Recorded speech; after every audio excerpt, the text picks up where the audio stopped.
Hello, School Transportation Nation. Tony Corpin here with School Transportation News. Glad you made it to the podcast. It's brought to you by TransFinder, the leader in school bus routing software. We have a great tech tip again this week from Safety Vision, your trusted partner in onboard video, Wi-Fi, and cloud storage, as well as stop arm citation violation technology. We've got Mr. Ryan Gray with me on the podcast. Ryan, welcome. Thank you very much. Thank you for having me once again. It's a pleasure to be here.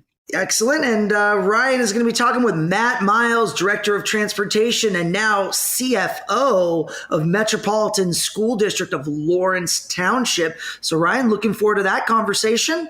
Awesome. Yes, he's actually next week starting CFO. He's been the transportation director there in the Indianapolis area for about 10 and a half years. So it's going to be great to catch up with him. He's a familiar face, friend of ours here at STN and the STN Expo Indianapolis. So he's going to share with us kind of a retrospective and a look forward. So that's really going to be some interesting tidbits for everybody in a few minutes.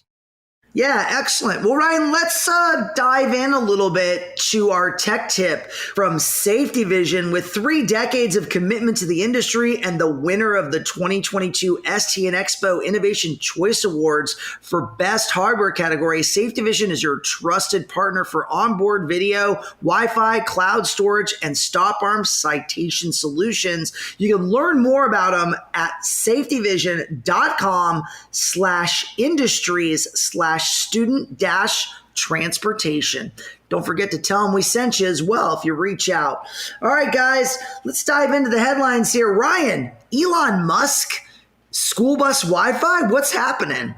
Yeah, that was big news last week. So, of course, Elon Musk owns, in addition to Tesla, founded Tesla, also founded and is the CEO and chief engineer for SpaceX. So what the heck do rockets and explorations into space have to do with the yellow school bus? Well, SpaceX has its Starlink satellite, which some of you out there in School Transportation Nation might know about. It's that satellite internet constellation that they have out, miles up in space. Well, SpaceX is now looking to bring that technology to school buses in the form of Wi-Fi. Basically, they're looking at this, and they sent a letter last week to the FCC talking about some pilot projects that they're actually working on with school districts right now. They're focusing on rural areas of the U.S., citing actually last year, a survey from Pew Research that shows that 17 million students across the U.S. don't have access to internet at home. We obviously saw a lot of that, Tony, during the pandemic. School buses were out in communities, neighborhoods nationwide, delivering Wi-Fi to students for their remote learning and their remote classes. Well, we've seen a lot of movement on that over the past year. Earlier this year, we heard FCC Chairwoman Jessica Rosenworthel. She proposed that school bus Wi-Fi finally become an eligible cost under the federal E-rate program, that Universal Service Support Mechanism, which is always traditionally been for libraries and school buildings. But with this growth that we've seen throughout the pandemic, it's great when the FCC chairwoman says, hey, we need to get this on the agenda. It's interesting because I reached out to FCC a couple times over the past month asking, hey, where is this proposal? We had originally heard that they were going to have a meeting over the summer. That I think there was something on their website and it disappeared. And I've been talking to the Wi-Fi folks, like what's going on, dead in the water, but here, all of a sudden, it's surfaced. As I mentioned last week, David Goldman, who is SpaceX Senior Director of Satellite Policy, he sent a letter last Tuesday to FCC Secretary Marlene Dortch, basically saying that, the company is backing Chairwoman Rosenworthel's proposal that school bus E-rate funding be extended, and then that school bus Wi-Fi is the best way to bridge the homework gap. That's interesting though, Ryan, isn't it? I mean, they gave him that's like a big company giving the FCC a nudge. Yeah. Where maybe it was going to be dead. Now maybe this pushes them to actually make this a reality. Absolutely. And obviously, Elon Musk carries a big stick in this international community, whether we're talking technology, zero emissions, space exploration. Wi-Fi. So it's going to be really interesting to see how this rolls out. I mean, this is just fresh off the presses. When we were recording this, we had just gotten the article up, thanks to Taylor Hannon Ekbatani, our associate editor, for being the crack reporter on the case, getting that out to our readers. So we're in the process of reaching out to SpaceX and getting more details. Again, there's indications that pilot programs are underway or soon will be, and again, in rural areas. So really want to find out, what rural school districts they're going to be working with, and start finding out some details. Yeah, I'd be curious on the pricing model, because satellite Wi-Fi is definitely more expensive than cellular Wi-Fi, is what you see in the market today, right? Guys like Kajit and Premier Wireless, they use routers or modems called Cradlepoint. You see a lot of that in the market. And obviously, we had a lot of the funding come out from the FCC, and a lot of school districts applied and got Wi-Fi for free. I'm not sure how much of that money has actually been dispensed in technology installed. I know some has and some hasn't, but it's just definitely exciting to see big companies like a SpaceX kind of bring school bus to the top of the headlines. And who knows, Ryan, maybe we'll see an electric Tesla school bus, right? We've always said is that they're doing trucks. Yeah. You never know. Gosh, if they've got their eyes set on school bus, who knows what could be coming down the pipeline. Yeah, well, officially, I reached out to Tesla several years ago because they have that big gigaplant, their battery plant outside of Reno, Nevada, of course, the home of our STN Expo, Reno. And I had reached out, probably 5 or 6 years ago to say, hey, not thinking obviously that it would be realistic to get Elon as a keynote speaker, but somebody to talk about technology. And we're really kind of just getting entrenched in this green bus space. And they got back to me and said, we're not interested. That's not what we do with school buses. And this is after, of course, they had announced their truck. So, were they just being coy? Who knows? We'll have to see. But, you talk about money, Tony, and it'd be interesting to see how benevolent Elon is. I mean, this is a gentleman who's worth $276.8 billion net worth. Is he willing to underwrite some of this, like he's underwritten his other ventures? Sure would be interesting. It's definitely raising eyebrows. Let's put it that way. I think a lot of our readers and certainly our technology partners out there are taking notice of this news. Yeah, it's interesting too, because I know a lot of systems have Wi-Fi built in. So if you have a camera system of newer technology, they may have the Wi-Fi kind of already in the system, but you got to just flip the switch and turn it on. So it just becomes a data exchange at that point. And what's the cost associated of the data being consumed? The portals in terms of, student engagement, are they engaging with homework or other content? And, where are the controls? What are they allowed to look at? Right. And I know as kids they've got mobile devices, right? Cell phones, iPads, it's just they don't have necessarily Wi-Fi access. They're just using cellular access that their parents are paying for. Different, right? When the school is providing the access. So it's very interesting. I know our partner on the podcast, Safety Vision, they offer Wi-Fi technology as well. So, there's just a lot of companies that do it in the market now. So what's SpaceX really going to bring that's different? Yeah. Are they giving it for free? I mean, I don't know. Does that hurt our industry? Does that hurt the market? Does it help? I don't know what's going to happen. It's quite curious, their decision to move in this direction. Well, I would venture a bet that there's got to be some end game here. I don't think Elon invests just haphazardly in ventures.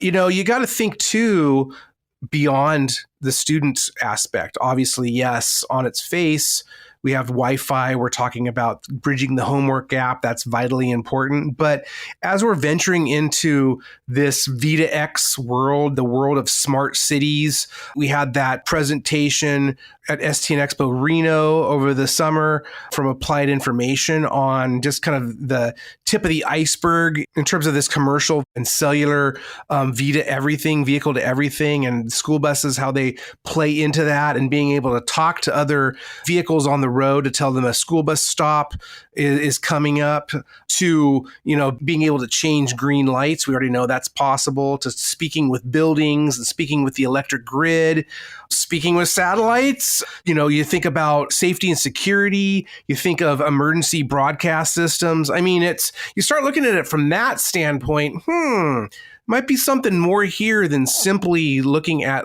bridging the homework gap. I think that's the low-hanging fruit, so to speak, on this, vitally important, but it's kind of an entry point. I think that there might be a bigger play here. That's just my guess on it. Well, keep an eye on it. Keep an eye on the STN website, guys, for all the information on the latest updates. Another story we saw hit the website that I had caught on social media, and I shot a blog over to the editorial team, was guns on the school bus. There was an incident in West Virginia. Ryan, what was kind of your interpretation of that blog and kind of seeing the student and the near miss that potentially took place? Mm-hmm. Yeah, it was interesting because this is nothing new, certainly to us and to our readers and our conference attendees. We've been writing about this, having sessions at our conferences about this for decades, right? I just think it's, especially in the light of what happened just a few months ago in Uvalde, Texas. There was a lot of anxiety we wrote about in our August issue, starting up the school year, returning from that. And I think that, unfortunately, gun violence is just infiltrated our educational system and our educational experience like it has so many other walks of our lives. And it was interesting because this writer, Cindy Long, and it was an article that she originally wrote for NEA Today. So that's the National Education Association's newspaper, basically.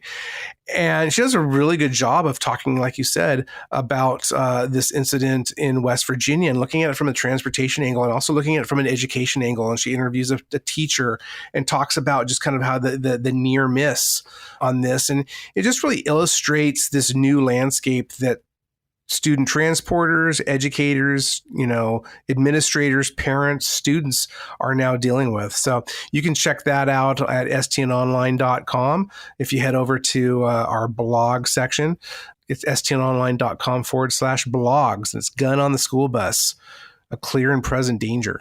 Yeah, Ryan, good stuff. Also coming up, I want to remind everybody, we are on the home stretch. The early bird registration deadline for the Transporting Students with Disabilities and Special Needs Conference is on us. It's Friday, September 30th to save $100. If you haven't signed up yet, guys, make sure and do that. Go book. There's an amazing agenda.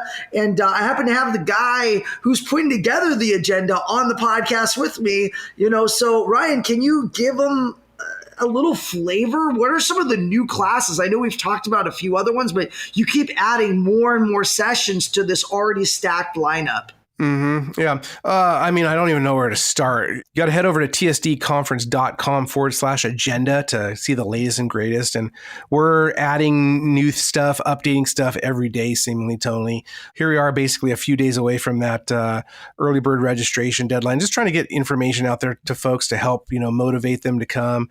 We've talked so much in the past about our keynotes and our wheelchair securement training, our evacuation training that's going to be held at Prosper ISD at the same time as the rodeo. We have disinfecting or damaging infection control for students with disabilities in school buses, which I'm going to be moderating. That's going to be pretty interesting. We're going to be looking at emergency planning strategies. We're going to be looking at, developing special needs transportation procurement plans, lessons learned from expert witness work on legal cases involving transportation of students with special needs. Of course, we have our trade show, 10 tips and tricks for resiliency for students with autism, and something for Saturday afternoon just added recently. We have a closing general session. We have a couple of them actually that afternoon, but one of them transitioning higher functioning students into traditional routes. So looking at a lot of students on the spectrum, for example, or other, cognitive or even behavioral, special needs that they might not need to be on the so-called special needs route. Maybe their IEP calls for transitioning them. So looking at, increasingly bringing those kids and getting them onto more general ed routes. So we have Jocelyn Taylor, who is our autism expert and speech pathologist, who's going to be talking about that as well as some other stuff throughout the week. So really, again, head over to tsdconference.com/agenda to find out the latest. Excited for the ultimate in special needs training, Ryan. Sounds like you got a great lineup for us. All right, guys, before Ryan and Matt get to their interview, our friends at TransFinder want to make you sing. They call it their quartet. That's 4 solutions that'll keep your team singing from the same songbook to bring the music to your ears. That's Route Finder Plus, the lightning fast browser-based routing solution that creates the safest and most efficient routes and bus stops. Stop Finder, which is the industry-leading parent app that shows where students are in real time. Wayfinder, the driver app, drivers and substitutes clamoring for that to see the best that they've got. And then we have Viewfinder, which allows and authorizes users to monitor your entire operation, make sure everything stays on time and on key. These award-winning solutions will have everything you need to cover your district's needs. Email TransFinder at getplus@transfinder.com or give them a call at 800-373-3609 and tell them STN sent you. All right, Ryan, take it away. We are joined now by Matt Miles, the outgoing director of transportation for Metropolitan School District of Lawrence Township. They're just northeast Indianapolis. Good friend of ours from STN Expo Indy. Matt, good seeing you. Great to see you, Ryan. Thanks for having me here today. Absolutely. It's our honor. I mentioned you're the outgoing director of transportation because you have some news. I'll go ahead and let you share that for all the folks that know Matt. Absolutely. Well, after 10 and a half years in my chair as transportation director, as you said, Ryan, at MSD of Lawrence, I'm staying in the district. Happy to say that, but moving over to the business office as chief financial officer effective October 1st. So here in a couple days, coming up soon. Yeah. So that's my next step in the career path. Absolutely. So raises for everyone in transportation, right? Oh, absolutely. That's you sound like you are working in our transportation department because that's the first question I heard. And of course, absolutely. We'll take that under consideration. Sure. New buses, Yeah, as they say, I think the money will flow like wine, I think, is maybe the saying. But yeah, certainly some of the folks in our office have made the comment it'll be nice to have someone with at least a transportation lens, transportation experience over in central office to hopefully advocate and at least be an understanding ear when it comes to looking at those things from a financial standpoint for the district. Absolutely. As you indicate, I'm sure a lot of folks are excited. Of course, maybe they might not be so excited in a few months after reality sets in, because there's obviously so many push and pull priorities going on in school districts and, transportation. I'm not sure how much of the total education budget transportation makes up in MSD of Lawrence, but sure. Historically, it's 15-20% in a lot of cases. So, transportation is always fighting for those dollars. So at least they have an ally who's controlling the purse strings at least a little bit, has some influence over things a little bit. So, but I also wanted to call out there. I mentioned our STN Expo Indianapolis, and you're a good friend of ours, and that's because you were up until recently the president of STAI, the association there in Indiana. You obviously had to step aside from that since you are no longer, or will be no longer here in a couple of days, in transportation. Any breaking news you can provide us on who's replacing you? Or Sure. Happy to share. The organization STAI, as you mentioned, Ryan. Gosh, you always want to leave something hopefully better than what you found it. And I really think that's the case right now.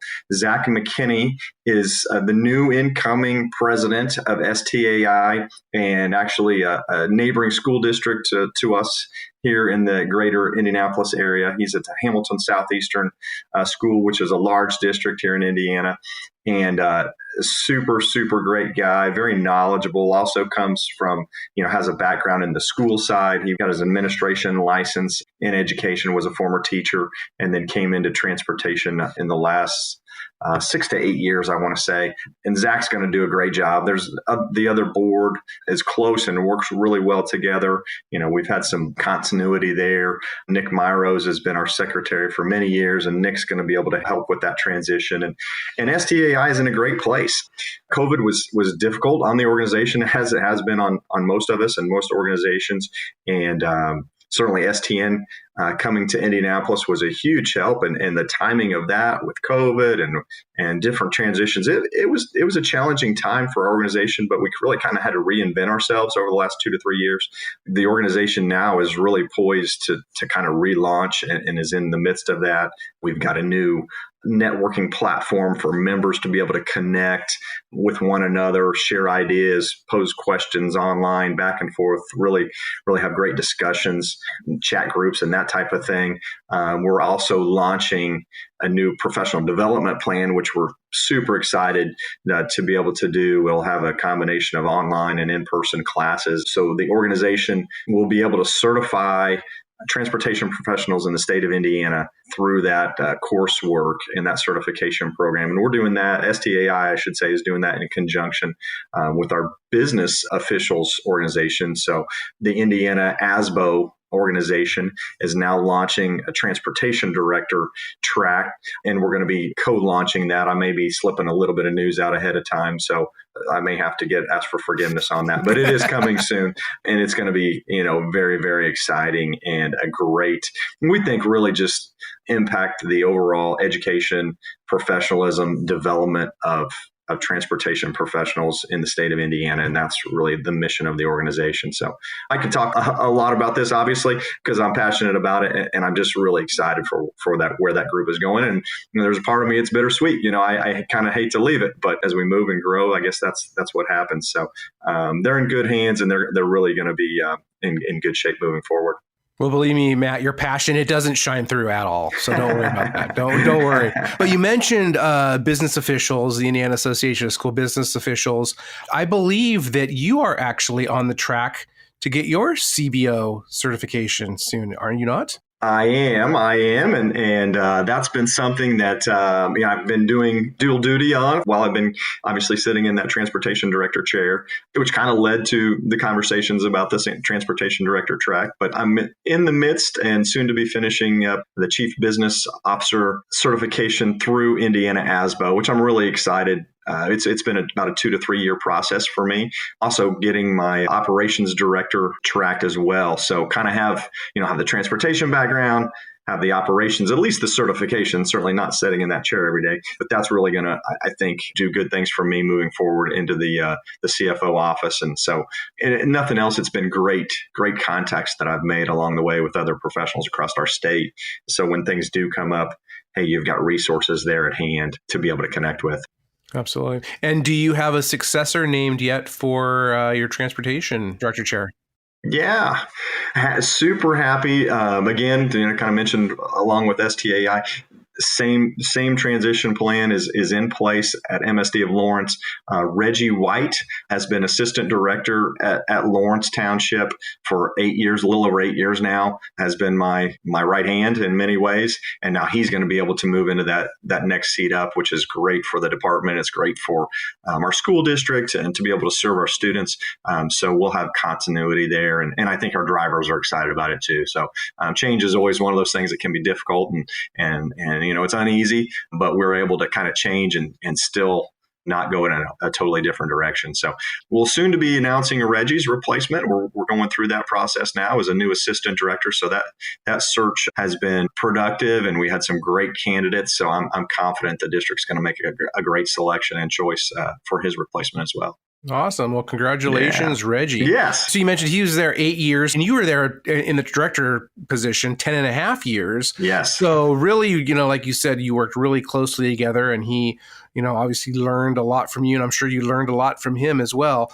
As you look back on those 10 and a half years, what sticks out the most to you in terms of accomplishments, challenges, maybe how transportation has evolved? Sure. Great question. So I'll say first and foremost, 10 and a half years has seemingly gone by in a flash. I think, our world has kept me busy, challenged, excited and what we do and just for the mission that we've got at hand in taking care of our students, so critical. And so anybody that's out there in that world right now, it can be a grind, it can be a grind day in and day out. But I would just, first of all, applaud those that do it, whether you're a driver, whatever role you're in. But for me, I look back and I'm really proud of what we've been able to do, again, to serve our community. I kind of came into a place in 2012 where our budget was really challenged. So that was the first thing that we came into, reinvented sort of what we've done as a department over that time. And a lot of that was in that first couple of years.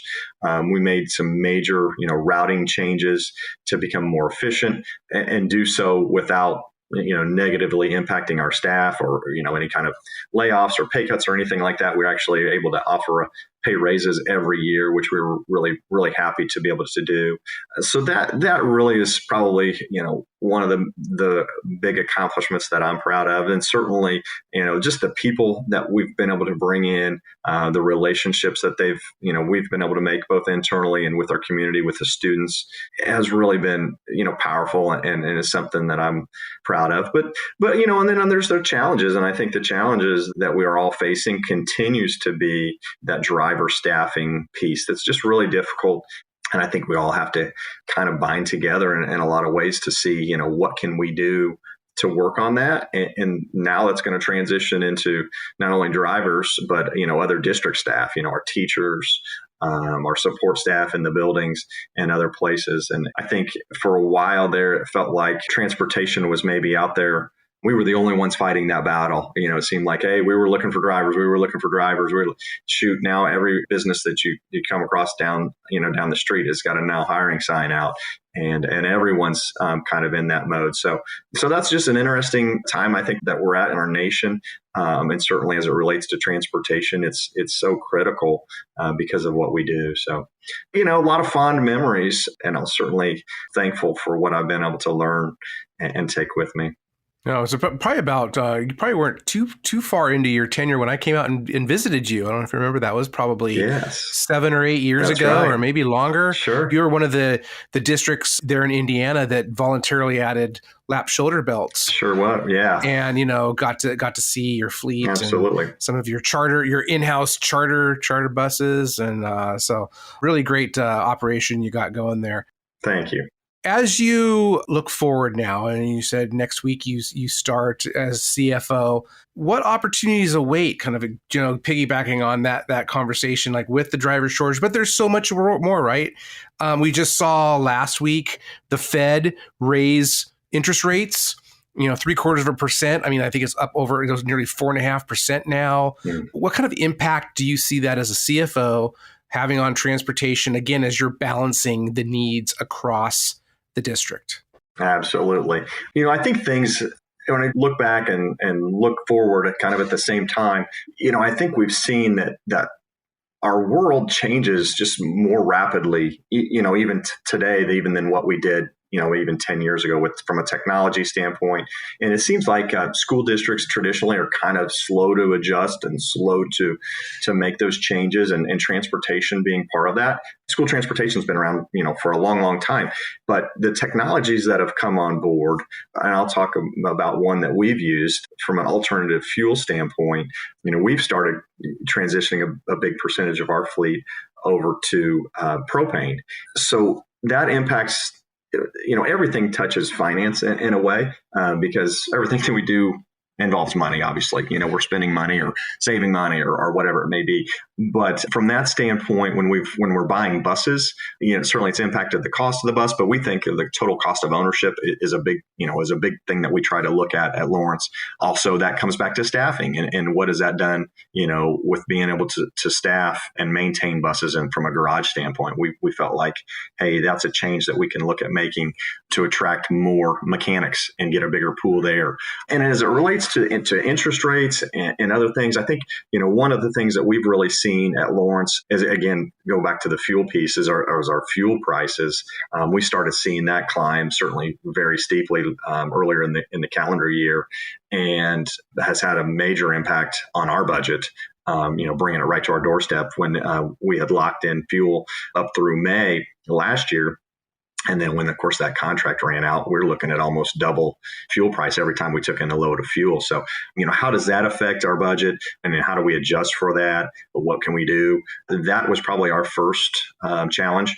We're fighting through it the best we can, trying to be as smart as we can with our dollars. From an interest rate standpoint, for us, at least at Lawrence, we're purchasing buses, we're basically paying cash for buses when we buy them, but we're starting to look at, over the years, we have had a difficult time maintaining our bus replacement plan at a 12-year cycle. So we're now looking at how can we find alternative funding sources to get our bus replacement plan back in line so that we can get kind of flatten that curve instead of having these, hey, we order 20 buses one year and then, 5 the next, and then a few years later we, up and down and up and down. So we'd like to flatten that as much as we can. So we're going to be looking at financing options with that and maybe using some general obligation bonds and looking at the bond market as a way to support what we do with transportation instead of maybe focusing those dollars in other areas of the district. So those are some of the things that we're going to be doing. And of course, interest rates will affect those bond prices and what our purchasing power is going to be. I think, just our supply and demand and a lot of the market factors that are going on out there in our world today, they've driven up the cost of almost everything that we do from a parts standpoint to labor standpoint. It's a challenging time right now. So there's probably not an easy answer to that question, but I think we'll have to look and be more and more creative for all of us as we move forward. Yeah, absolutely. In terms of procurement, you touched on everything costs money, and we're seeing school bus prices skyrocket, get into historic levels along with, other historic levels that we're seeing throughout our society. And, something that we've been talking about here at STN is it time, when you piggyback with that supply chain disruptions and orders taking longer to get from rolling off the plant to being delivered for whatever reason. Is it time for transportation departments, school districts to start looking at how they procure buses and when? Have you looked at that or maybe you will be looking at that from a CFO standpoint of, we used to traditionally purchase buses this time, late winter, early spring was kind of a general time when a lot of people in the industry would place their orders. And then you knew that by the summertime, you'd get those buses and then the school would start. Now we're seeing sometimes 18 months, right, 2 years before dealers are able to actually fulfill delivery. Is it time for transportation as an industry to just kind of start reinventing how they procure school buses and equipment for that matter?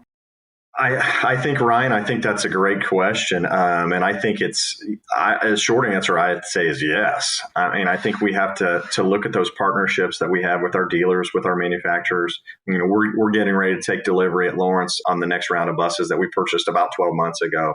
We ordered about 12 months ago. And, by the time we get them on the road, it's going to be 13, maybe, or more months from, date of original order till they're ready to roll. So I think there's a few ways you can look at that long lead time. It's hard to kind of predict where you're going to be, 12 to 18, 24 months down the road. And I think, the dealers are struggling as well. The manufacturers are struggling as well with whether it's emission standards, whether it's just the cost of a bus. And school districts, we have limited resources. We can't go out and invent a new product and try to be more creative on how we, bring in revenue. We're kind of out there scrapping with our state houses and other, however each local school district is funded, across the country might be a little different. But here, in Indiana, that revenue comes from our state house. And so working with our legislators to try to, advocate, be that voice for education. And then within our district, be the voice for transportation that says, hey, we need to make sure we're funding this just as important as teachers in other areas. But purchasing buses, it's going to become tough. And that's, frankly, it's one of the reasons we've fallen behind at Lawrence. And it's one of the reasons we're being more creative on looking at bonding and other things that maybe we wouldn't have done, 5 years ago. I know there's districts out there that are, they've leased buses. They're trying other things. And I think everybody's trying to see how you deal with that because it is a difficult challenge right now. And the older the buses get, they certainly don't get any cheaper to maintain them. So, and that was going to be what I was going to ask next, maintenance. mm-hmm. We have an article coming out next week in October, and I'm looking at kind of the evolution of engines and procurement and all these pressures. And really the kind of the overarching theme of I was talking to people was, now is the time, if you haven't already, to really double down on your PMI, on your preventative maintenance, your predictive maintenance, where technology works into that. We're looking at a reality again of keeping buses longer because, pick your poison. The buses are increasing. You're not able to get them, in your case, 12 months, maybe not even get them on the road 14 months after your order. So it really falls on the maintenance program and that staff. And then, of course, you have those shortages in personnel, no shortage of challenges to try to overcome. No, you're absolutely right, Ryan. If you want a profession that's hey, you're going to have new challenges and be creative, come on board. Transportation's got plenty of them, and I think you're right. We've kind of changed direction somewhat over my tenure as transportation director. One thing that we're really looking at right now, and have been for a few years, is we went back and forth with those extended warranties. Hey, is it worth it? Is it not? Can we pay ourselves and staff it and take care of things, or are we better off, buying that extended warranty? We've started leaning towards, extending those warranties out. Another thing, we've been fortunate, and you talk about accomplishments and things that we've done over the last 10 years. You mentioned we built a new facility. That's been awesome. We were fortunate enough to have taxpayers that supported us doing that. And so we opened a new facility back in February in Lawrence. And one of the things we wanted to make sure that we had that worked there and worked effectively was a good bus wash. And we had a crew that could run it and do the underbody wash and trying to keep that salt and things off there, just really for that long term. Hey, can we extend the life of this bus, 2-3 years? One of the things that, we've seen just anecdotally is, our fuel tanks. You think, oh gosh, it's probably not something you normally think of, being a wear item, but we have replaced an inordinate number of fuel tanks over the last even just 12 months. I want to say my fleet manager came to me the other day and he had some numbers. He said, hey, we've done, 10 tanks in the last, so many months. And every time we do one, it's X number of dollars.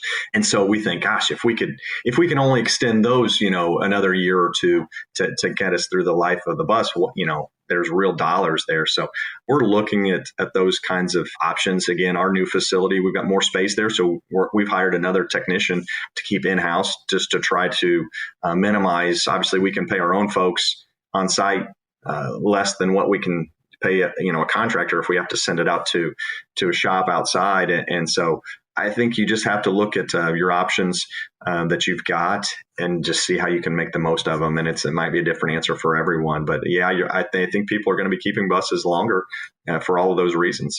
Yeah. Well, it's been a great career you've had so far in transportation. And again, now as you move over to CFO, want to congratulate you and looking forward to staying in touch. Always great when we're writing about school transportation and doing conferences to know somebody in that big CFO chair. So we'll definitely hope to stay in touch with you, and don't be a stranger.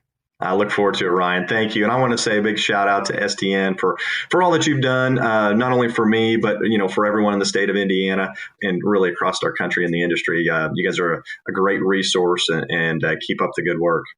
We plan on it. Thank you so much. You too. Thank you much. Outstanding interview. Special thank to Matt Miles, Ryan Gray. Thanks for jumping on the episode, guys. Special shout out to TransFinder and Safety Vision, our episode sponsors.